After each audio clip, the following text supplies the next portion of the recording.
Captain Jake Morrison stood on the bridge of his ship, the Starbound. He looked out at the dark space filled with stars.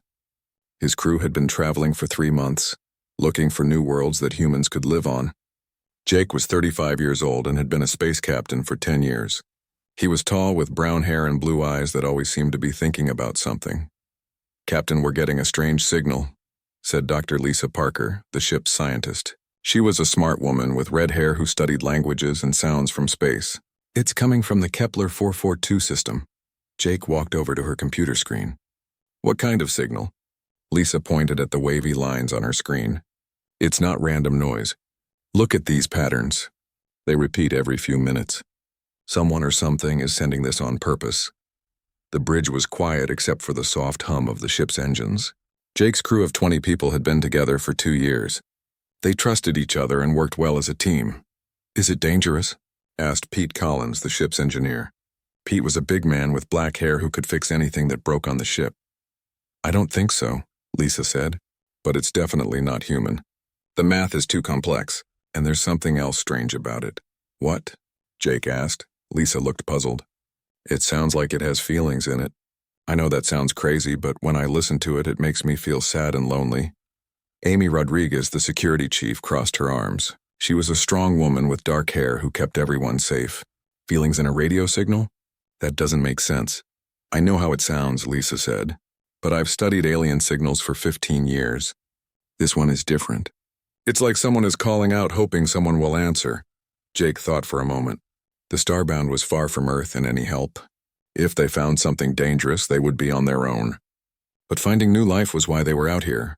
"How far away is the signal coming from?" he asked. "About 6 hours at full speed," said Tony Wright, the pilot. Tony was young with blonde hair and always ready for adventure. Jake made his decision. "Set course for Kepler 442, but everyone stay alert. We don't know what we'll find." The ship turned and began moving toward the signal. Jake went to his room to think. He had been in space long enough to know that the universe was full of surprises. Some were good and some were very bad. 6 hours later, the Starbound arrived at the Kepler 442 system. What they saw took their breath away. "Captain, you need to see this," Tony called out. Jake hurried back to the bridge. Through the big window, he could see a huge structure floating in space near a giant planet. It looked like it was made of crystal that caught the light from the nearby star. The structure was bigger than any city on Earth and seemed to glow with its own soft light. "That's not natural," Pete said, his voice full of wonder. "No, it's definitely built by someone," Lisa agreed, "and the signal is coming from inside it." The crystal structure was beautiful in a way that made Jake's chest feel tight. It had tall towers and smooth curves that seemed to flow like water, but it was clearly a machine of some kind, not a natural formation.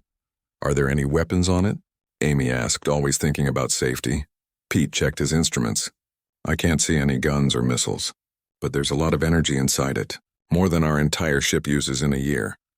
Suddenly the signal changed. Instead of the sad, lonely sound, it became bright and excited. "It knows we're here," Lisa said, her eyes wide. "The signal just got stronger. It's like it's happy to see us." Before Jake could respond, something incredible happened. A gentle blue light surrounded the Starbound. The ship began moving toward the crystal structure, but not in a scary way. It felt like being guided by a careful hand. "Captain, I'm not controlling the ship," Tony said, his hands moving over the controls. "Something else is flying us. Can you get control back?" Jake asked. "I'm trying, but it's not working. Whatever is doing this is much more advanced than our technology." Amy reached for her weapon, but Jake held up his hand. "Wait, if they wanted to hurt us, they could have destroyed us already. Let's see what they want." The Starbound was pulled gently into a large opening in the crystal structure. Inside, the walls glowed with soft colors that moved and changed like a rainbow. The ship landed on a smooth platform that seemed to be made just for them. "The air outside is safe to breathe," Pete reported, checking his instruments. "Temperature is perfect for humans. It's like they made it comfortable for us on purpose." Jake looked at his crew. They were scared but also excited. This was the moment they had all dreamed of, meeting life from another world. "Lisa, Amy, Pete, you're with me. Tony, stay with the ship and be ready to leave quickly if something goes wrong." The 4 of them put on their spacesuits and walked to the ship's door. Jake's heart was beating fast as he pressed the button to open it. The door slid open and they stepped out onto the alien platform. The air shimmered around them, and suddenly 3 figures appeared as if they had been invisible. Jake had never seen anything so beautiful and strange. The beings were tall and graceful, about 7 feet high. Their skin seemed to be made of light that changed colors as they moved. They had faces that looked almost human, but with large eyes that held wisdom beyond anything Jake had ever seen. The being in the center stepped forward. When she spoke, her voice was like music, and somehow Jake understood every word even though she wasn't speaking English. "Welcome, humans from the planet Earth. I am Queen Zarathis of the Velnari Empire. We have been waiting for you for a very long time." Jake stared at the alien queen, trying to understand what was happening. Her skin changed from blue to silver as she spoke, and her large eyes seemed to look right into his soul. "You've been waiting for us?" Jake asked. "How do you know about Earth?" Queen Zarathis smiled, and when she did, her skin glowed brighter. "We have watched your people for many years. Your radio signals, your television shows, your music. They all travel through space. We learned your language by listening to your voices." Lisa stepped forward, her scientist mind full of questions. "Your technology must be incredibly advanced. How long have your people been traveling in space?" "For over 10,000 of your years," the Queen replied. "We have seen many worlds and many different types of life. But humans are special." Amy kept her hand near her weapon, still worried about danger. "What makes us special?" The Queen's expression became sad, and her skin turned a darker blue color. "You feel things deeply. Love, anger, joy, fear. These emotions make you strong. My people, we have lost this gift." She led them through corridors made of the same glowing crystal. The walls showed moving pictures of alien worlds and strange creatures. Jake saw cities that floated in the air and ships that moved between stars like dolphins swimming through water. "This is beautiful," Pete said, looking around in wonder. "How do you make the walls glow like this?" "The crystal responds to our thoughts and feelings," Queen Zarathis explained. "But for my people, the colors are very dim now. We have become too logical, too cold. We think perfectly, but we feel nothing." They entered a large room with a high ceiling that looked like the inside of a giant diamond. Other Velnari were there, all tall and graceful like the Queen, but their skin barely glowed at all. They watched the humans with curious eyes but showed no other emotion. "Sit, please," the Queen said, gesturing to chairs that grew out of the floor like plants. "I must tell you why we brought you here." Jake sat down carefully. The chair was comfortable and seemed to adjust to his body perfectly. "You brought us here? You mean the signal was meant to attract us?" "Yes, we have been calling to your people for months, hoping someone would come."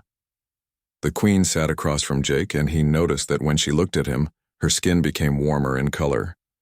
"My people are dying, Captain Morrison." "Dying? You look healthy to me," Lisa said.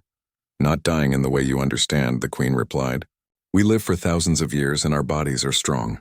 But we are dying inside. We no longer form bonds with each other. We no longer feel love or joy or even sadness. Without these feelings, we cannot continue as a species."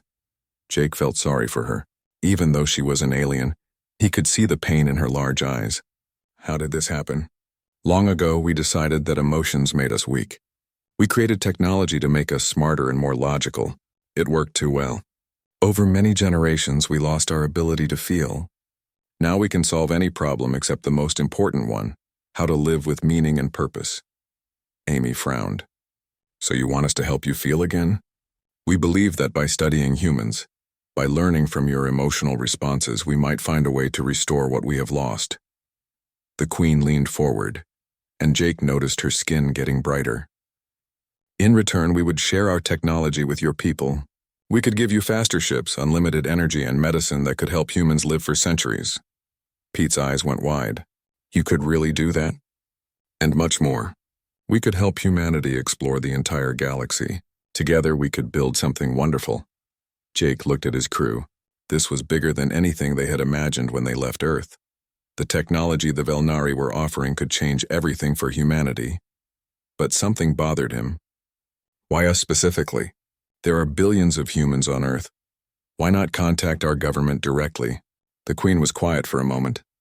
"Because governments think about politics and power. You are explorers like we once were. You came here looking for something new, not trying to conquer or control." Lisa was studying the other Velnari in the room. "Your people don't seem very excited about this plan. Do they all agree with you?" "Not all," the Queen admitted. Some believe that working with humans is dangerous. They think your emotions are too wild, too unpredictable. Commander Thexelor, my military leader, believes we should find our own solution. As if hearing his name, one of the Velnari approached. He was taller than the queen and his skin was a cold silver color. When he spoke, his voice had no warmth at all. Your Majesty, I must protest this meeting. These humans could contaminate our people with their unstable emotional patterns. Jake stood up, feeling defensive. Contaminate? We're just trying to help. Commander Thexelor looked at Jake with emotionless eyes. Your species fights wars over small disagreements. You destroy your own planet for short-term gains. You make decisions based on feelings instead of logic. This is not contamination? At least we're alive, Amy said angrily. At least we care about something. The commander's skin went even colder in color. Caring leads to suffering. Logic leads to peace, does it? Jake asked. Because from where I'm standing, it looks like logic led to a dead end. Your people are disappearing not because they're being killed, but because they've forgotten how to live. Queen Zarathis stepped between them. Enough, Commander Thexelor, you may leave. Captain Morrison, please forgive him. He speaks for many of my people, but not all. After the commander left, the queen turned back to Jake. This is why we need your help. We have become so afraid of feeling pain that we stopped feeling anything at all. But you humans embrace both joy and sorrow. You find strength in your connections to each other. Lisa had been quiet, thinking hard. Your Majesty, this is fascinating from a scientific point of view. But I have to ask, how do we know this isn't some kind of trap? How do we know you won't just study us and then get rid of us? The queen's skin shifted to a deep purple color. You don't know. You must choose to trust us just as we are choosing to trust you. This is what my people have forgotten how to do.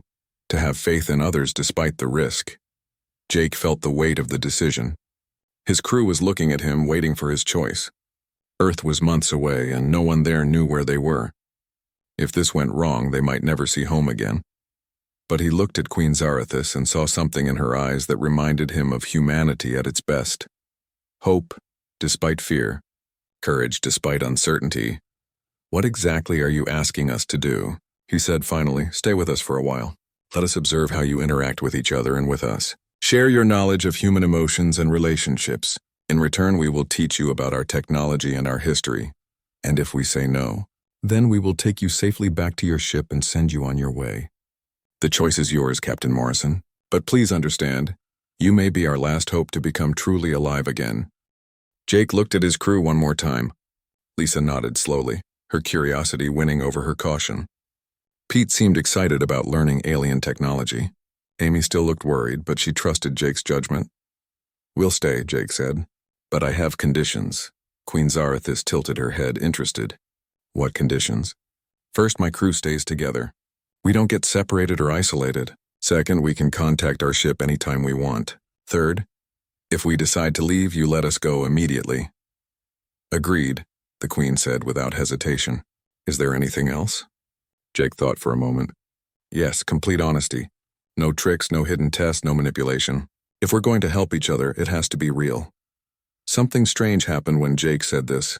Queen Zarathis's skin began to glow brighter than before, shifting through colors like a sunset. For the first time since they had met her, she looked truly alive. I accept your conditions, she said, and I promise you complete honesty starting now. Commander Thexler was right about one thing.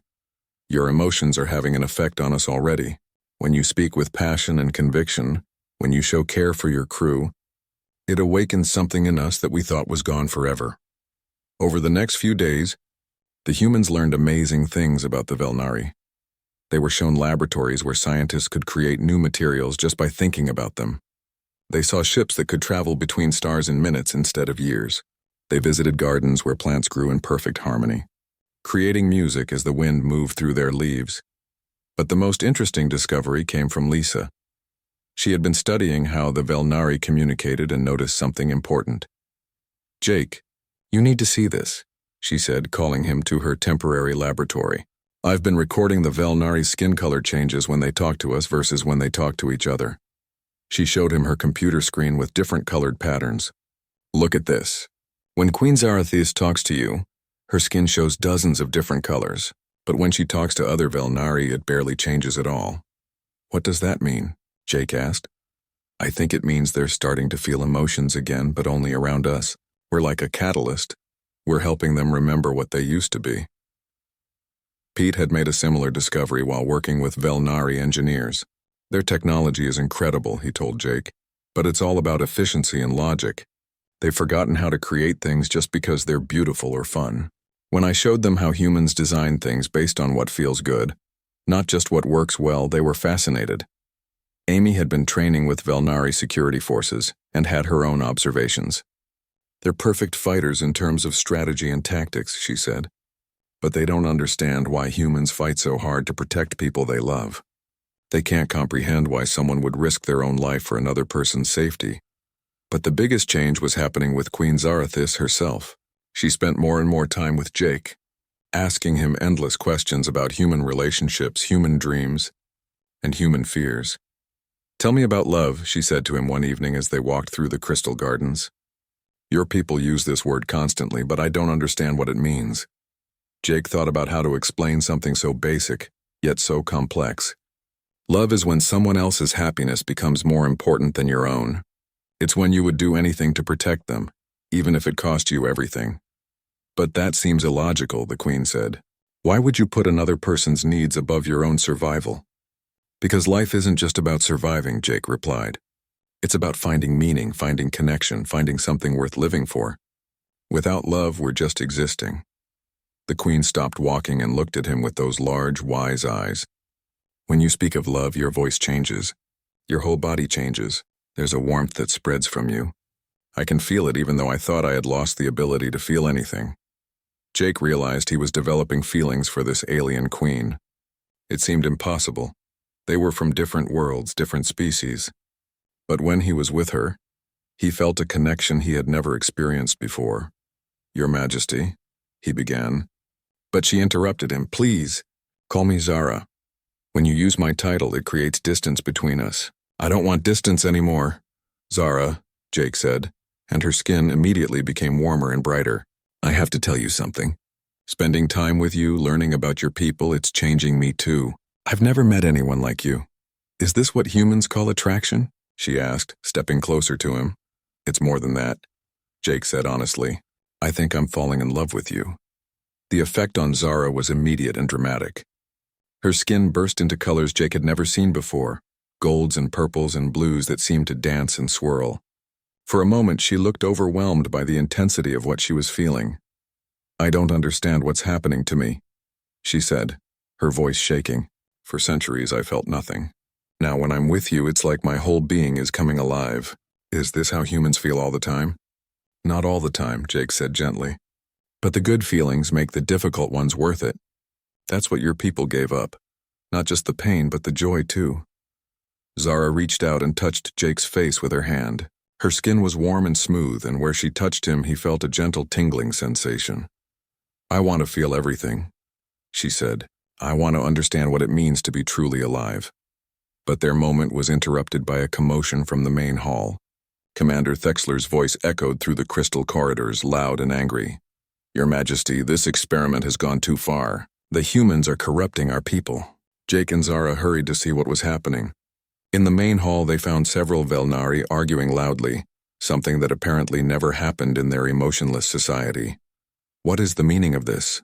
Zara demanded. Commander Thexler pointed at the arguing Velnari. "Look at them.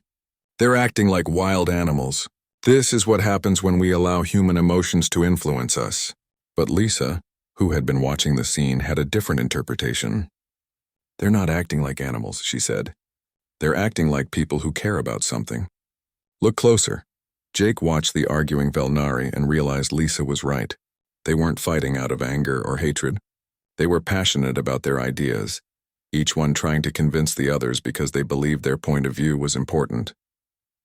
"This is how humans solve problems," Jake explained to Commander Thexler. "We argue and debate because we care about finding the right answer. It's messy and loud, but it leads to better solutions than just accepting whatever one person decides." "This is chaos," the commander insisted. "No," Queen Zara said, her skin glowing with new understanding. "This is life. This is what we lost when we chose logic over feeling. We stopped disagreeing because we stopped caring enough to disagree." She turned to address all the Velnari in the hall. "Look at yourselves. For the first time in generations, you're passionate about something. You're engaged, you're alive. Commander Thexler's skin turned cold silver. Your Majesty, I formally request that you end this experiment. The humans must be sent away before they destroy our civilization. Queen Zara stood taller, and her skin blazed with confident colors. No, Commander. Our civilization was already destroyed by our own fear of feeling. The humans aren't corrupting us. They're saving us. The tension in the crystal hall was thick enough to cut. Commander Thexler stood with a group of Velnari whose skin remained cold and colorless. On the other side, Queen Zara was surrounded by Velnari, whose skin showed the first hints of emotional color in centuries. Your Majesty, Commander Thexler said, his voice like ice. You have been compromised by these humans. You are no longer thinking clearly. I'm thinking more clearly than I have in my entire life, Zara replied, her skin shifting through determined shades of gold and red. For the first time, I understand what we gave up when we chose to become emotionless machines. Jake stepped forward, knowing he was walking into a dangerous situation. Commander, I understand your concerns. Change is scary, especially when it challenges everything you believe. You understand nothing, human, Thexler replied. You've been here for days and think you know our people. We have maintained peace and order for thousands of years through logic and discipline. But at what cost? Lisa asked, joining the conversation. You've achieved peace by becoming dead inside. That's not progress, that's surrender. Before anyone could respond, an alarm began sounding throughout the crystal structure. A Velnari technician approached Queen Zara quickly. Your Majesty, we're detecting incoming ships, multiple vessels approaching at high speed. Jake felt his stomach drop. Are they Velnari? No, the technician replied. The energy signatures match human technology. But these ships are much larger than yours. Amy cursed under her breath. The Earth Colonial Alliance found us. Queen Zara looked confused. Who is the Earth Colonial Alliance? They're like your military, but they control most of human space exploration, Jake explained. And they definitely won't be happy that we're here making contact without permission. Through the crystal walls, they could see lights approaching fast. 5 massive human warships emerged from faster-than-light travel, their weapon systems clearly visible. All ships. This is Admiral Karen Hayes of the Earth Colonial Alliance. A voice echoed through space, picked up by the Velnari sensors. You are in violation of first contact protocols. Surrender immediately or face the consequences. Jake recognized the name. Admiral Hayes was known for her aggressive approach to alien contact. She believed humans should always negotiate from a position of strength. Can they hear us if we respond? Jake asked. Yes, Queen Zara said. Our communication systems can reach their ships. Jake took a deep breath and walked to the communication panel. Admiral Hayes, this is Captain Jake Morrison of the exploration vessel Starbound. The situation here is peaceful. We're engaged in diplomatic talks with the Velnari. Captain Morrison, you are under arrest for unauthorized contact with alien species, Admiral Hayes replied. You will return to your ship immediately and surrender to Alliance custody. I can't do that, Admiral.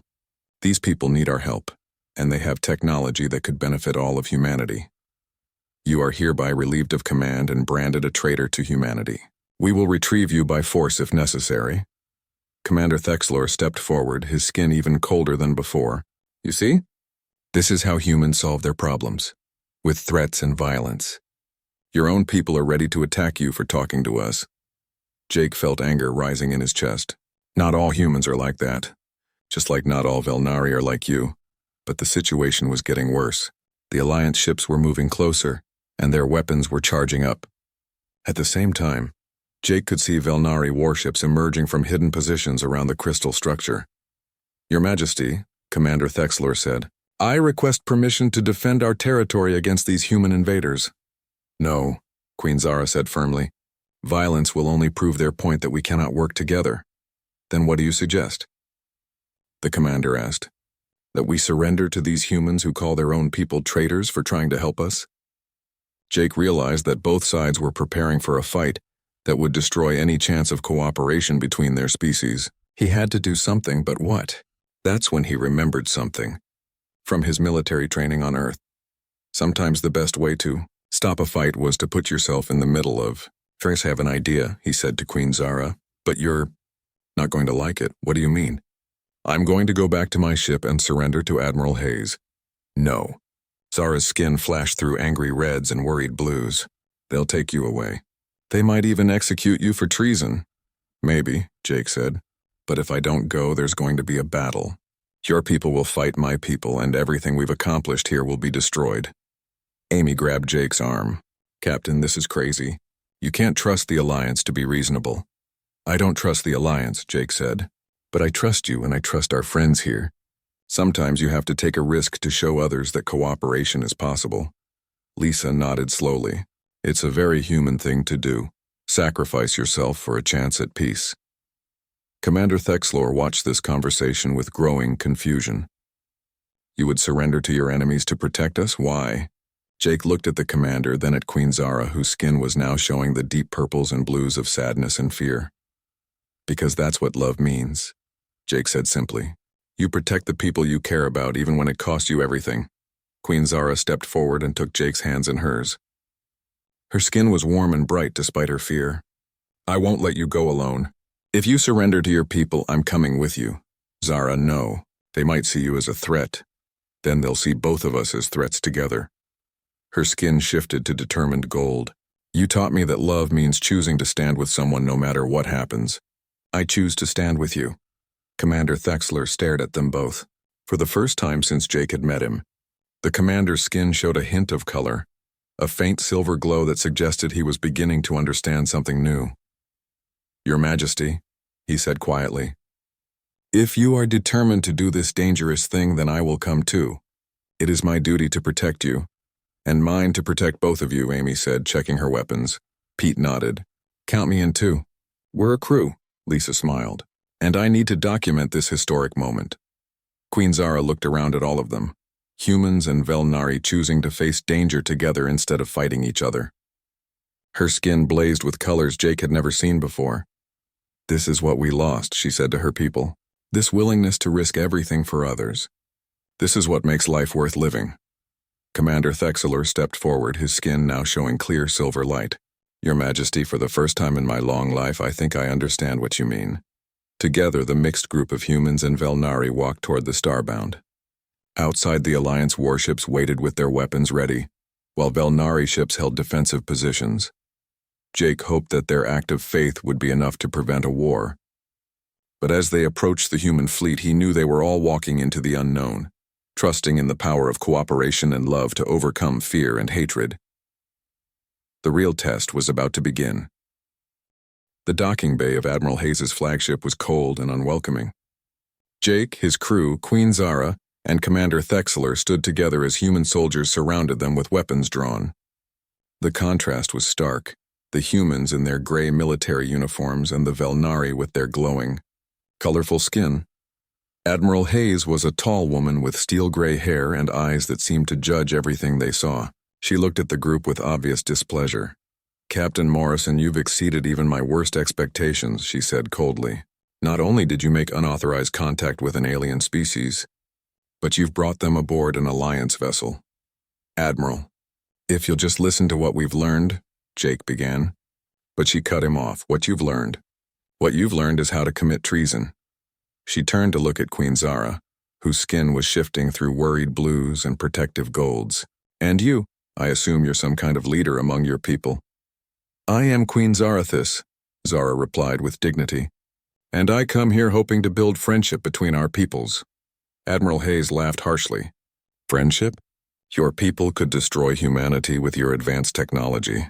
Why would you want friendship when you could simply take whatever you want? Commander Thexler stepped forward, his skin now showing bright silver determination. Because, Human Admiral, we have learned something from your people that our technology could never give us. And what's that? We have learned how to be alive. The Admiral looked confused. What nonsense is this? Jake stepped between them. Admiral, the Velnari aren't a threat to humanity. They're dying out because they lost their ability to feel emotions. They need our help to remember what it means to live with passion and purpose. And in return? Admiral Hayes asked suspiciously. In return, they offer to share technology that could advance human civilization by thousands of years, Lisa said. Clean energy, faster than light travel, medical advances that could eliminate disease, technology that could also be used as weapons against us. Queen Zara spoke up. her voice gentle but firm. "Admiral Hayes, I understand your fear, but consider this. If we wanted to destroy humanity, we could have done so long before your people ever left their home planet. We have watched you for years and chosen not to harm you. Why would we start now?"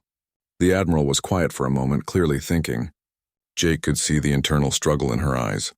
The military training that told her to see every alien as a potential enemy, fighting against the logical realization that the Velnari had shown no hostility. "Even if I believed you," Admiral Hayes said finally, "I don't have the authority to make this kind of decision. This has to go back to Earth, to the Colonial Council. How long would that take?" Jake asked. "Months, maybe years." Commander Thexler's skin flashed with frustrated orange. "Our people don't have years, Admiral. Every day that passes, more of us lose the ability to form connections with others. Soon we will be unable to continue as a species." Amy had been quiet up to this point, but now she spoke up. "Admiral, with respect, you're thinking about this all wrong." "Excuse me, Lieutenant? You're treating this like a military problem, but it's not. It's a humanitarian crisis. The Velnari are asking for help to save their civilization. If we turn our backs on them, what does that say about humanity?" Pete nodded. "And from a practical standpoint, we're talking about an alliance with a species that has technology we can barely imagine. This could be the greatest opportunity in human history." Admiral Hayes looked around at Jake's crew, all of them standing together with their Velnari friends. "You're all willing to risk your careers, even your lives, for these aliens?" "They're not just aliens anymore," Jake said. "They're our friends. And yes, we're willing to risk everything for friendship." Something in the Admiral's expression began to change. Jake could see her remembering what it meant to take risks for something greater than military protocol. "Your Majesty," Admiral Hayes said to Queen Zara, "if I were to recommend this alliance to Earth, what assurances could you give that your people won't turn against us later?"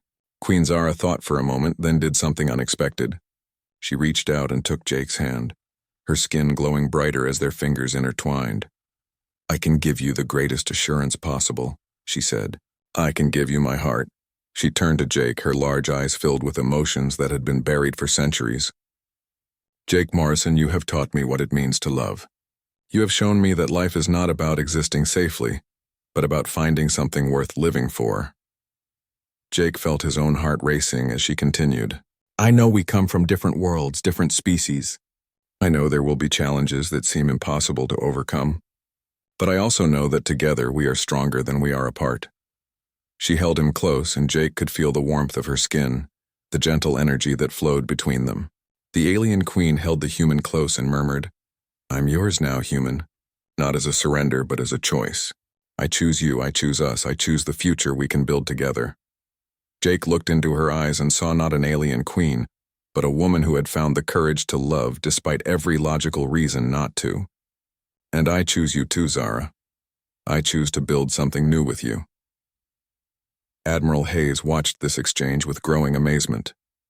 Commander Thexler's skin was now blazing with silver and gold light, clearly moved by emotions he was experiencing for the first time. "This is what we were missing," the commander said to Admiral Hayes. "This connection, this willingness to risk everything for another person. Your captain and our queen have shown us that love is not weakness. It is the greatest strength in the universe." The Admiral was quiet for a long moment. When she finally spoke, her voice was softer than before. "Captain Morrison, you may be a fool, but you might also be a hero. I'm going to recommend to Earth that we proceed with this alliance." 6 months later, Jake stood in the Garden of New Harmony, the first human Velnari colony established on a beautiful world at the edge of both species' territories. Around him, human children played with young Velnari, their laughter mixing with the musical sounds of the alien language. Queen Zara approached through the garden, her skin glowing with the warm colors of happiness and love. She was no longer a queen in the traditional sense. Her people had chosen to adopt a democratic government based on human models. But she remained their most respected leader, now serving as the elected president of the Velnari Council. "How are the integration reports coming?" she asked, slipping her hand into his. "Better than anyone expected," Jake replied. "Dr. Parker says the cultural exchange is happening faster than we thought possible. And Pete reports that the joint technology projects are ahead of schedule. And Commander Thexler," Jake smiled, "he's teaching human military tactics to Velnari security forces. Yesterday I saw him laughing, actually laughing at one of Amy's jokes. Zara's skin shifted through pleased purples and golds. Who would have thought that the greatest discovery in the galaxy would not be a new technology or a new world, but the rediscovery of what it means to be alive? They watched as a group of human and Velnari scientists worked together on a project, their different perspectives combining to solve problems that neither species could have handled alone. "I have something to tell you," Zara said, her skin beginning to glow brighter. "What?" "Dr. Parker's research has confirmed it. Humans and Velnari are genetically compatible. The first hybrid children will be born within a year." Jake stared at her, hardly daring to hope. "Are you saying?" "I'm saying that our love has created something entirely new. Not human, not Velnari, but something that combines the best of both species." Jake pulled her close, marveling at how natural it felt to hold someone so different, yet so perfectly matched to him. "What will they be like?" "Strong and logical like the Velnari, but passionate and creative like humans. They'll be the first generation to grow up truly understanding both ways of life." As the twin suns of New Harmony set over the horizon, Jake and Zara stood together in their garden, surrounded by the evidence of what love and cooperation could accomplish. The colony was thriving. The alliance between their species was strong, and the future stretched ahead of them full of possibilities. "Do you ever regret it?" Jake asked. "Giving up your throne, changing your entire civilization?" Zara looked at him with eyes that sparkled with joy and mischief. "How could I regret finding you?